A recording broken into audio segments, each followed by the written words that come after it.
নমস্কার বন্ধুরা, আমি প্রসূন আচার্য। আপনারা দেখছেন প্রসূন আচার্য জার্নালিস্ট চ্যানেল। বন্ধুরা, আমার স্মরণাতীতকালে মনে পড়ে না কোনো সরকার কোথাও ক্ষমতায় আসার পরে 3.5 মাসের মধ্যে, আরও স্পেসিফিক করে বললে এই সরকার ক্ষমতায় এসছে 110 দিন হলো, হঠাৎ করে পাবলিক অ্যাঙ্গার বিভিন্ন ক্ষেত্রে, সাধারণ মানুষ, গরিব মানুষ, মধ্যবিত্ত মানুষ, এমনকি শিক্ষিত সম্প্রদায়ের মধ্যেও হঠাৎ করে এত ক্ষোভ, এত অ্যাঙ্গার তৈরি হচ্ছে, এমন কোনো নজির কিন্তু আমি দেখিনি। আমার সিদ্ধার্থ শঙ্কর রায় যখন প্রথম ক্ষমতায় এসেছিলেন, সেই সরকারও মনে আছে প্রথম 3 বছর মানুষ তাকে যথেষ্ট ভালোভাবে গ্রহণ করেছিল, অন্তত অ্যাপারেন্টলি তাই মনে হতো। 77-এ জ্যোতিবাবু মুখ্যমন্ত্রী হওয়ার পরেও তাকে অন্যভাবে গ্রহণ করেছিল। চতুর্দিকে একটা ফিল গুড ফ্যাক্টর দীর্ঘদিন ধরে ছিল। বুদ্ধবাবুর আমলেও তাই, এমনকি মমতা বন্দ্যোপাধ্যায়ের আমলেও তাই। কিন্তু শুভেন্দু সরকার প্রথম থেকে ক্ষমতায় এসেই এমন কিছু পদক্ষেপ গ্রহণ করেছে, তা নিয়ে পাবলিকের মধ্যে যে অ্যাঙ্গার তৈরি হচ্ছে, তা নিয়ে আমরা অতীতের একাধিক এপিসোডে আমি বোঝানোর চেষ্টা করেছি। 50 দিনের মধ্যেই তারা ঈদের সময় গরু বিক্রি বন্ধ, গ্রামের সাধারণ মানুষ, হিন্দু যারা গরু পোষে তারা কি করে সাফার করছে, তাদের অ্যাঙ্গার, টোটাল লেদারের যে ব্যবসা হয় তার উপরে অভিঘাত, হকার উচ্ছেদ, সেই নিয়ে আলোচনা করেছি। কিন্তু সবচেয়ে স্ট্রাইকিং অবস্থা এসে দাঁড়িয়েছে এই অন্নপূর্ণা ভাণ্ডারকে কেন্দ্র করে, এবং আমরা যে দৃশ্য দেখতে পাচ্ছি গত 2-3 দিন ধরে, তা আনপ্রেসিডেন্টেড। এটা হওয়ারই ছিল। এটা যে হতো, আমি বলেছিলাম এর আগেই আপনাদের, যে 17ই আগস্টের পরে অন্নপূর্ণা ভাণ্ডারের যখন 1 কোটি মহিলার টাকা ঢুকবে না, যারা মনে করছেন যে তাদের লেজিটিমেসি আছে, তাদের অধিকার আছে, তারপরেই তারা রাস্তায় নামবেন, আপনারা দেখতে পাবেন।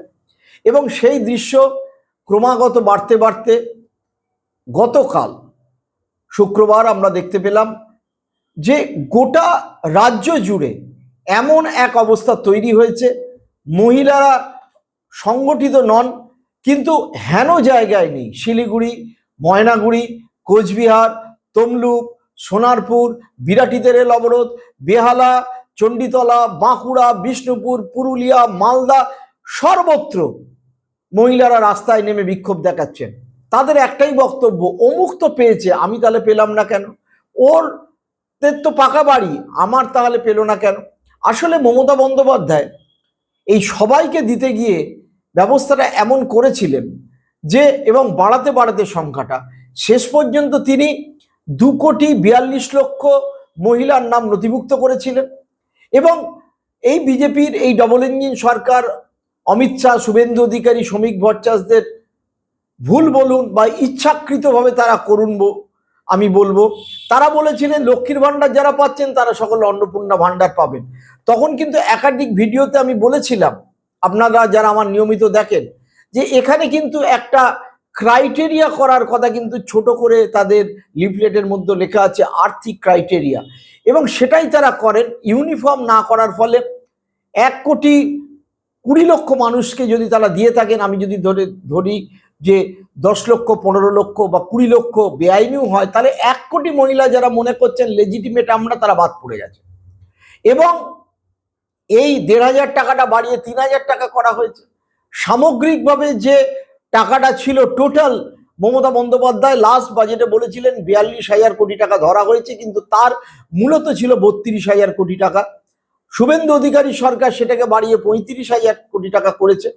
এর ফলে যেটা হয়েছে যে প্রায় 1 কোটি মহিলা বাদ পড়ে গেছেন, এবং তারা যখন দেখতে পাচ্ছেন তাদের পরিচিত, তাদের সমকক্ষের নাম ওঠেনি, তখন তারা ক্ষোভে ফেটে পড়ছেন, রাস্তায় নামছেন। ঠিক এসআইআর প্রক্রিয়ায় আমরা দেখেছিলাম একইভাবে, বাড়ির বাবার নাম আছে, মার নাম আছে, দাদার নাম আছে, ছোট বোনের নাম আছে, মাঝখানের একটা ভাইয়ের নাম নেই, কিংবা কাকার নাম আছে, বাবার নাম আছে, আর একজনের নাম কাটা গেল। এইভাবে 35 লক্ষ মানুষ এই মুহূর্তে এসআইআর এ বাদ পড়েছে। তারা ট্রাইব্যুনালে তাদের শুনানি হবে, কবে কি হচ্ছে না হচ্ছে এটা নিয়ে আমি এর আগে একটি ভিডিও করেছি, যারা দেখতে পাবেন। অর্থাৎ এই বাদ দেওয়ার প্রক্রিয়া, এই বাদ দেওয়ার প্রক্রিয়া এই বিভাজনের প্রক্রিয়া, এটা বিজেপি প্রথম থেকেই ভোটের আগে থেকেই করছিল, তাদের মাথার মধ্যে ছিল, সেটাই কিন্তু নেমেছে। এইবার সকলকে দেওয়া উচিত কি উচিত না এটা নিয়ে তর্ক থাকতে পারে। আপনারা যদি আমাকে জিজ্ঞেস করেন, আমি বলবো যে একটা আর্থিক ক্রাইটেরিয়া, একদম যারা গরিব মানুষ তাদের দেওয়া উচিত। কিন্তু মানুষ যদি একবার টাকা পেতে শুরু করে, একবার সুবিধা পেতে শুরু করে, তাহলে যখনই তাকে বঞ্চনা করা হবে বা দেয়া হবে না, তার ক্ষোভ হতে বাধ্য।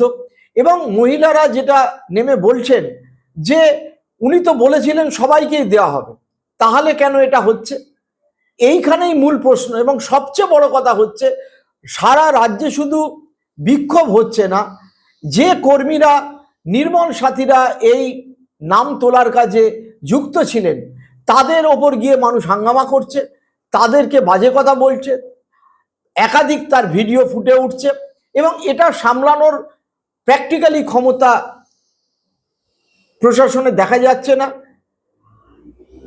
আমি শুধু এই কথাটা বলবো, আপনারা যারা আমার চ্যানেলটি নিয়মিত দেখছেন তারা সাবস্ক্রাইব করুন, শেয়ার করুন, লাইক কমেন্ট করুন এবং বেল আইকনে ক্লিক করুন, যাতে ভিডিও আপলোড হওয়ার সাথে সাথে আপনারা দেখতে পান। এবং পারলে আপনারা মেম্বারশিপ নেবেন, এই কারণে যে দেখুন, আমি কোনো কথা নড়নচড়ন করছি না, আর আমি অন্য যারা কোট আনকোট ইউটিউবার বা ইনফ্লুয়েন্সিয়াল তাদের মতো আমার অত নয়ও, কিন্তু এর ভিউ ব্যবসার উপর দিয়ে আমার সংসারও চলে না, আমার কোনো আর্থিক লাভও হয় না। আমার সত্যি কথা তুলে আনাটাই মূলত লক্ষ্য, এবং যেটা আপনারা মেন স্ট্রিম মিডিয়ায় পান না সেটাই। তো আমি যেটা বলছিলাম যে এই বিক্ষোভটা এমন জায়গায় গেছে, আমি একটি ভিডিও ছোট্ট আপনাদের দেখতে বলবো, যে দেখুন মহিলারা কি বলছেন।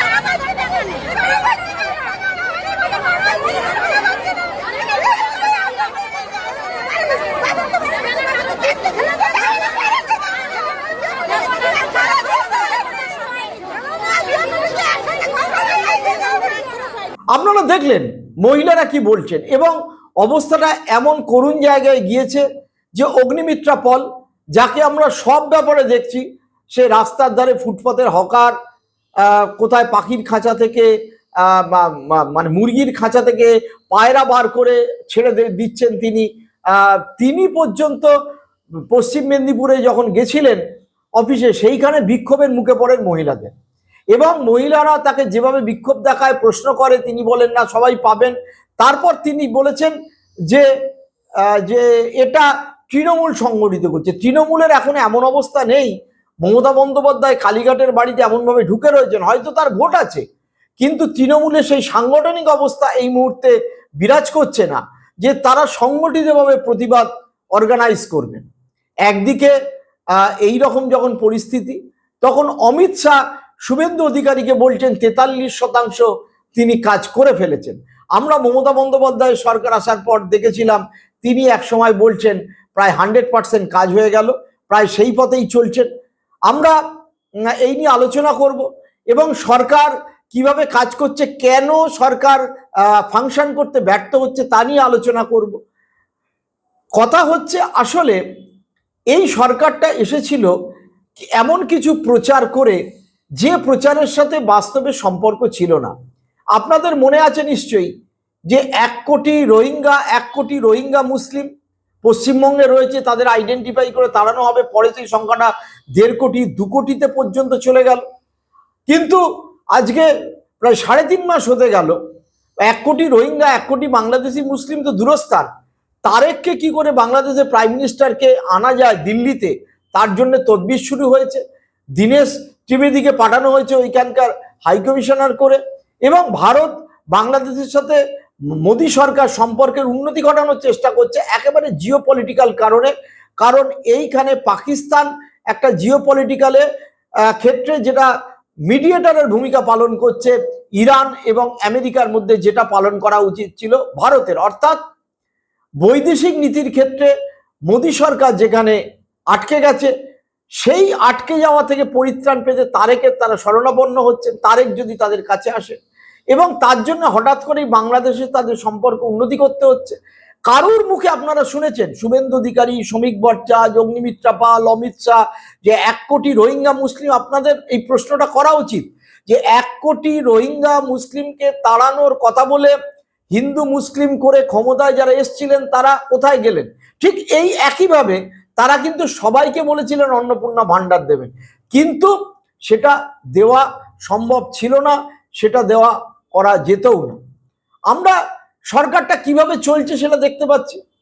আমরা দেখেছিলাম যে সরকার আসার পরে একেবারে গরিব শ্রেণীর ওপর নানাভাবে অভিঘাত নেমেছে, এবং আমরা এটাও দেখতে পাচ্ছি যে এই অন্নপূর্ণা ভান্ডার বিক্ষোভ যেটা রাস্তায় নেমেছে সেটা একেবারে লোয়ার মিডিল ক্লাস বা গরিব মানুষের সেকশন। আর পাশাপাশি আবার আরেকটি ঘটনা ঘটছে যাদবপুর বিশ্ববিদ্যালয়কে কেন্দ্র করে, সেখানে এবিভির সাথে বামপন্থী ছাত্রদের আন্দোলন, সংঘর্ষ, তাই নিয়ে নন্দলাল বসুর অঙ্কিত যে ফ্ল্যাগ সেটাকে খুলে ফেলা, শর্বরী মুখার্জি যিনি যাদবপুরের বিধায়িকা তিনি সেখানে গিয়ে কিরকম গরম গরম কথাবার্তা বলা, এবং শ্রমিক ভট্টাচার্যের বলা যে বিজেপির কোনো ছাত্র উইং নেই। অর্থাৎ একেবারে স্ববিরোধিতা ভয়ঙ্করভাবে এই গভর্নমেন্ট এবং পার্টির মধ্যে আমরা যে স্ববিরোধিতা লক্ষ্য করছি, সেই স্ববিরোধিতার কারণই হচ্ছে তারা একভাবে সরকারটা চালাতে চাইছে, আর একভাবে পার্টিকে নিয়ন্ত্রণ করছে। পুরোপুরি পার্টির নিয়ন্ত্রণ নেই কর্মীদের ওপরে, এবং কর্মীরা যখন দেখছে যে ওপর তলায় এমপিরা 20 জন যাদের নামে অনেকেরই দুর্নীতির অভিযোগ, তারা সব সেটিং করে নিচ্ছে, তারা ডিম খাচ্ছে না, তাদের বিরুদ্ধে কোনো মামলা হচ্ছে না। এমনকি তারাপীঠের হোটেলের অগ্নিকাণ্ডের পরে যখন মির্জা গালিব স্ট্রিটের হোটেলের অগ্নিকাণ্ডে আরো 8-9 জন মারা গেলেন, অর্থাৎ সামগ্রিকভাবে এতজন মারা যাওয়ার পরও প্রাক্তন যিনি মেয়র ছিলেন, পুরপ্রধান ছিলেন এবং যিনি পুরমন্ত্রী ছিলেন ববি হাকিম, যিনি আজকে তৃণমূল থেকে বহিষ্কৃত, তার বিরুদ্ধে কোনো রকম অভিযোগ হচ্ছে না। তারাতলা কাণ্ডে তার যে সেক্রেটারি ছিলেন কালীচরণ এখনো জেলে কাটছেন, কিন্তু ববি হাকিমকে ছোঁয়া পর্যন্ত হচ্ছে না। তলায় বিজেপি কর্মীরা যখন এটা দেখছেন তখন তারা বুঝতে পারছেন যে ওপর তলা তো সব ঠিক হয়ে গেছে, তাহলে নিচের তলায় কি ঠিক হবে না কেন? ফলে নিচের তলার কর্মীরা তারা তোলাবাজি করছেন, কেউ কখনো যোগাযোগ করছেন, এবং সাংঘাতিক অন্তর্দ্বন্দ্ব। সেই অন্তর্দ্বন্দ্বের ফলাউটই আমরা দেখতে পাচ্ছি যে এমনকি দক্ষিণ কলকাতায় তাদের যে বিএমএস তাদের পার্টি অফিস, তাদের অফিস ভেঙে দেওয়া হচ্ছে। সেখানকার তারা ভিডিও করে বলছেন যে সাউথ ক্যালকাটা বিজেপির যিনি সভাপতি অনুপম ভট্টাচার্য, যাকে সবসময় মুখ্যমন্ত্রীর সাথে বা অন্যদের সাথে দেখা যায়, তিনি এক্ষেত্রে দলবাজি করছেন। বিভিন্ন জায়গায় আমরা বিজেপির এই নিচের তলার কর্মীদের মধ্যে সংঘাত লক্ষ্য করছি। উল্টো দিকে সরকার কিভাবে চলছে সেটা আমরা দেখতে পাচ্ছি, এবং যাকে রেগুলার সঙ্গে যিনি একেবারে ভিডিওগ্রাফার নিয়ে ঘুরছেন অগ্নিমিত্রা পল, তাকে আমরা কখনো দেখতে পাচ্ছি ফুটপাতের হকারদের বলছে নিশ্চয়ই ফুটপাত পুরো দখল করে বসে থাকলে মানুষের যাতায়াতের অসুবিধা হয়, নো ডাউট অ্যাবাউট ইট, কিন্তু তিনি যদি গিয়ে সবকিছু করতে থাকেন তাহলে যারা সরকারি কর্মচারী তাদের কি ভূমিকা হবে? আমরা দেখলাম তিনি বাজারে গিয়ে দক্ষিণ কলকাতার সেখানে মুরগির খাঁচা থেকে পায়রা ধরে ছেড়ে দিয়ে বলছেন এরপর নিয়ে যাব। আবার তিনি বন্যা পরিদর্শনে যখন যাচ্ছেন তখন দেখতে পাচ্ছি বন্যা পরিদর্শনের পরে লাইফ জ্যাকেট বেঁধে তিনি বলছেন কি সুন্দর দৃশ্য, বন্দে মাতারাম, সুজলাং সুফলাং, ও আমার দেশের মাটি, কি বলেছেন, ছোট্ট ভিডিও যেটা ভাইরাল হয়েছে, শুনুন। বন্যা বা ওয়াটারলগে মানুষের খুব অসুবিধে, কিন্তু আজকে এই যে সৌন্দর্য, এই যে সুজলাং সুফলাং মা তারা, এই সৌন্দর্য আমার মনে হয় পশ্চিমবঙ্গে, মানে সারা ভারতবর্ষ, পশ্চিমবঙ্গের মতো কোথাও নেই। এবং আজকে এখানে এসে ওই গানটা খুব মনে পড়ে গেছে, সবসময়তেই আমরা গাই।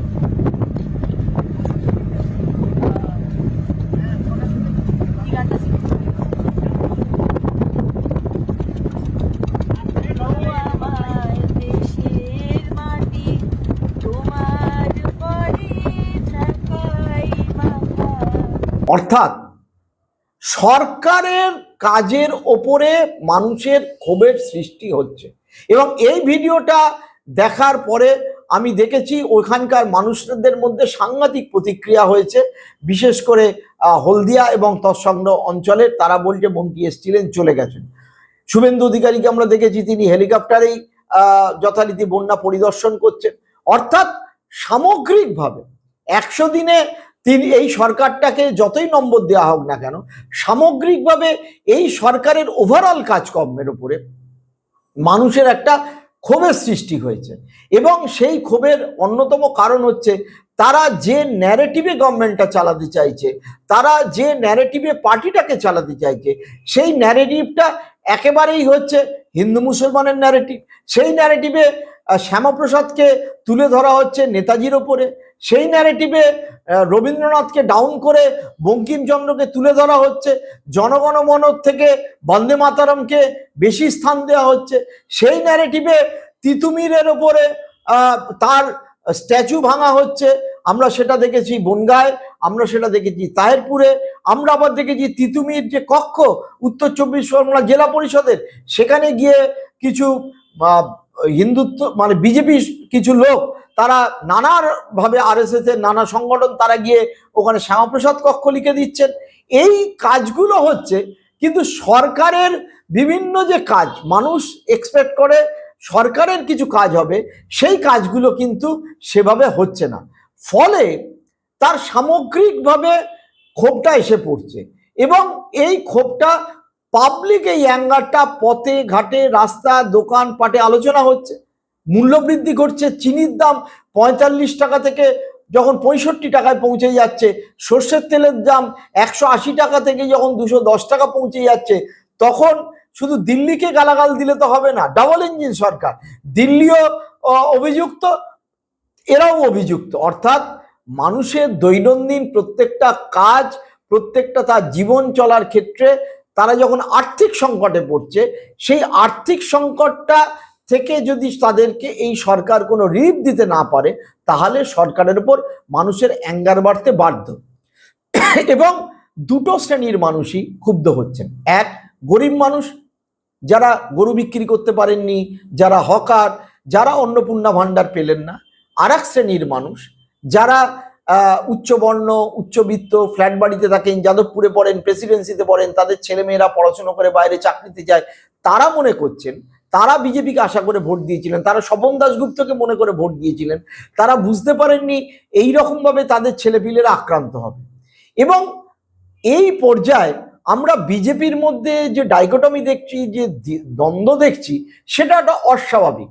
প্রাথমিকভাবে শ্রমিক ভট্টাচার্যের এমন একটা উদারমুখ মনে হচ্ছিল, তারপরে শ্রমিক ভট্টাচার্য অদ্ভুতভাবে আমরা দেখলাম একাডেমি অফ ফাইন আর্টসের ক্ষেত্রে যখন সেটা গেরুয়া রং করে দেওয়া হলো, তখন চন্দন সেনরা গেলেন শ্রমিকবাবুর বাড়িতে, শ্রমিকবাবু বললেন আমাকে কয়েকদিন সময় দিন। তারপরে হঠাৎ বিকাশ ভট্টাচার্যরা সাদা রং করলেন, এবং পরের দিন আবার রুদ্রনীল ঘোষরা গিয়ে গেরুয়া রং করলেন। তখন শ্রমিক ভট্টাচার্য বললেন তাহলে দুম করে বিকাশ ভট্টাচার্য গিয়ে সাদা রং করলেন কেন? এবং শ্রমিক ভট্টাচার্য অদ্ভুতভাবে বলছেন যে বিজেপির কোনো স্টুডেন্ট উইং নেই। আবার তিনি বলছেন ভারত তেই টুকরে হোঙ্গে ইনসান আল্লাহ ইনসান আল্লাহ। এই স্লোগান তো কেউ দেয়নি। সর্বরী মুখার্জি কি দেখাতে পারবেন এই স্লোগান যাদবপুরের ওইখানে বিক্ষোভকারী কোনো ছাত্ররা দিয়েছে, বা কলকাতার অন্য কোথাও হয়েছে, বা ওই যে সিজেপি মুভমেন্টের সময় যে ছাত্ররা যাচ্ছিল তারা এরম স্লোগান দিয়েছে?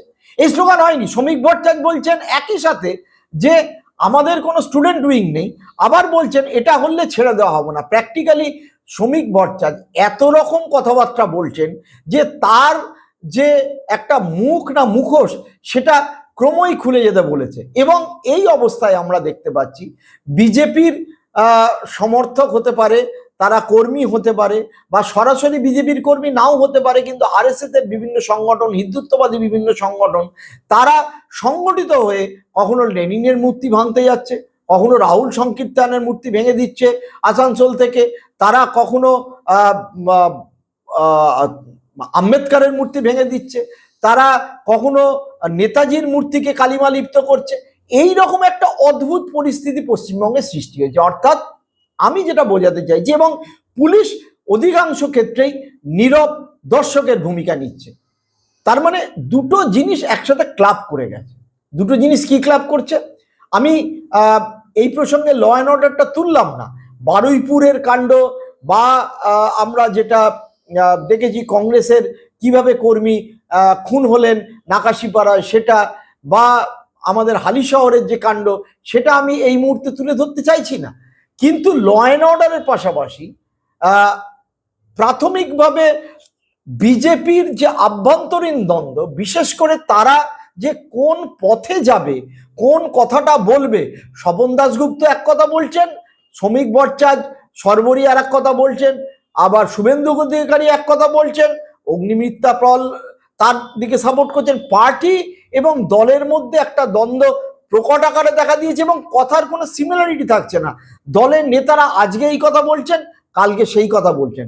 উল্টো দিক থেকে যেটা হয়েছে, সামগ্রিকভাবে সরকার যে চলছে, সেই সরকারের বিভিন্ন কাজকর্ম নিয়ে মানুষের মধ্যে প্রশ্ন দেখা দিচ্ছে। কারণ হচ্ছে সরকার প্রথম থেকেই তাদের মাথার মধ্যে ছিল একটা বিভাজনের রাজনীতি, এবং এই বিভাজনের রাজনীতিটাকে কায়েম করতে গিয়ে প্রথম দিকে হিন্দুরা মনে করছিল না তারা খুশি, কিন্তু অন্নপূর্ণা ভাণ্ডারের ক্ষেত্রে আমরা দেখলাম, গরু বিক্রির ক্ষেত্রে গিয়ে দেখলাম, অন্যান্য এই যে স্কুল টিচারদের যেভাবে সেন্সাসের কাজে নামানো হয়েছে, সেই ক্ষেত্রে আমি তাদের সাথে কথা বলে দেখেছি, সামগ্রিকভাবে তারা ক্ষুব্ধ হচ্ছে। এবং সবচেয়ে বড় কথা, যারা বকেয়া ডিএর টাকা পাবে ভেবেছিল, সেই বকেয়া ডিএর টাকাটা শিক্ষকরা কতটা পাবেন বা পাবেন না সেটা নিয়েও তাদের মধ্যে সংশয় দেখা দিয়েছে।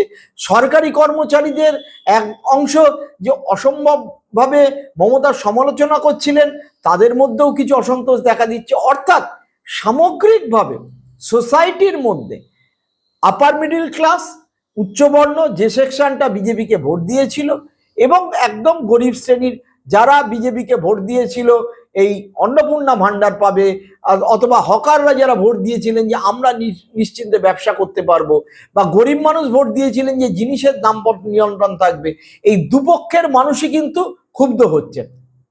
পার্টি তাদের বিভ্রান্তিকর একটা নীতি, তাদের মূল নীতি যেহেতু হিন্দু মুসলিম, ফলে অন্যান্য স্ট্যান্ড পয়েন্টে গেরুয়াকরণকে কখনো তারা সাপোর্ট করছেন, কখনো সেটাকে হালকা করে নিন্দে করছেন।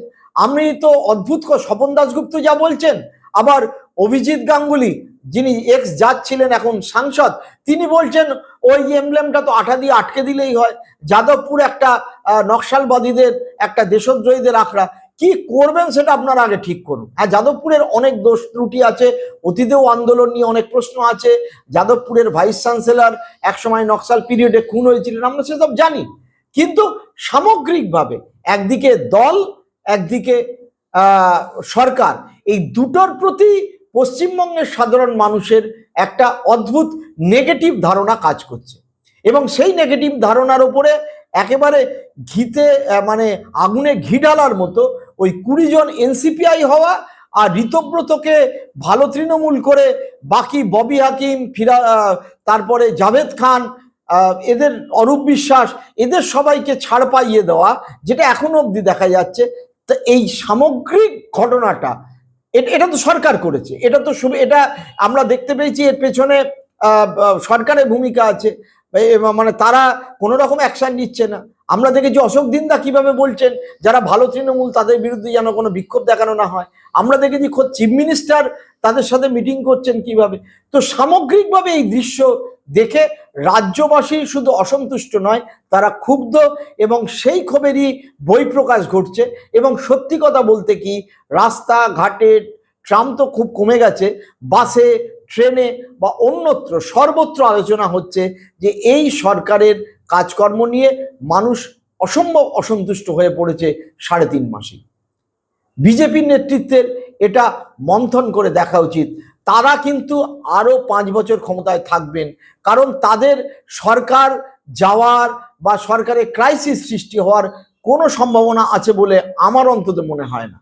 সুতরাং তাদেরকে আত্মমন্থন করতে হবে, এত মানুষের অ্যাঙ্গার নিয়ে তারা সরকারটাকে কিভাবে চালিয়ে নিয়ে যাবে। আপনাদের যাদের ভিডিওটি ভালো লাগলো অবশ্যই লাইক, শেয়ার, কমেন্ট করবেন। ভালো থাকুন, সুস্থ থাকুন, নমস্কার।